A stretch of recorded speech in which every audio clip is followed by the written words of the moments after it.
जिल्हाधिकाऱ्यांना निवेदन दिलेलं आहे, काय मागणी आहे आपली?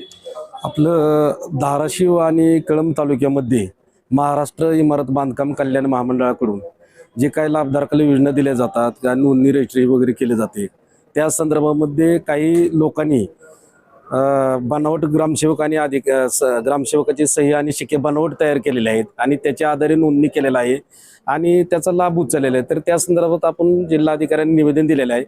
ज्यांनी असं समजा उस्मानाबाद तालुक्यामध्ये सांज आपलं गोपळवाडी आहे, डोकी आहे, शिंगोली आहे, वलगुड आहे, झरेगाव आहे, ह्या गावामध्ये ग्रामसेवकांनी प्रमाणपत्र दिलेले नाहीत, परंतु काही दलालांनी ते बनावट केलेले आहेत आणि त्याच्या आधारे नोंदणी केलेली आहे, तो लाभ रद्द करावा। तसंच कळंब तालुक्यामध्ये पानगाव आहे, लोटा आहे आणि उपळाई आहे, या गावामध्ये सुद्धा असा प्रकार घडलेला आहे। तर ह्याची चौकशी व्हावी यासाठी आपण जिल्हाधिकाऱ्याला निवेदन दिले, त्यांना दिलेले लाभ रद्द करण्यात यावे आणि त्यांचं नोंदणी केलेली पण रद्द करावी अशी आपण आजच्या निवेदनामध्ये मागणी केलेली आहे।